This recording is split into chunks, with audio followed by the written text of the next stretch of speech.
বিশ্বকাপের গ্রুপ পর্বের শেষ ম্যাচে জর্ডানের মুখোমুখি হচ্ছে আর্জেন্টিনা। তবে এই ম্যাচের সবচেয়ে বড় প্রশ্ন, লিওনেল মেসি কি শুরু থেকেই খেলবেন?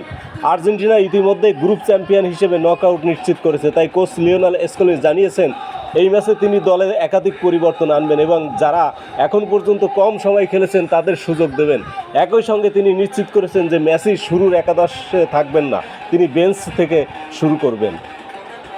সব কিছু ঠিক থাকলে আর্জেন্টিনা সম্ভাব্য একাদশ হতে পারে গোল পোস্টে হুয়ান মুসো, ডিফেন্সে Gonzalo Montiel, Nicolas Otamendi, Marcos Senesi এবং নিকোলাস তাগলাফিকো।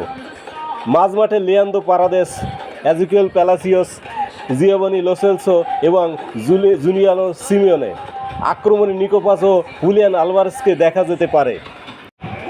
অন্যদিকে বিশ্রাম পেতে পারেন Lionel Messi, Rodrigo De Paul, Enzo Fernandez, Alexis Mac Allister এবং সম্ভবত ক্রিস্টিয়ান রোমেরোকে আগের ম্যাচে হাঁটুর সমস্যার কারণে বদলি করা হয়েছিল, তাই নকআউটের আগে তাকে ঝুঁকিতে না ফেলার সম্ভাবনাই বেশি।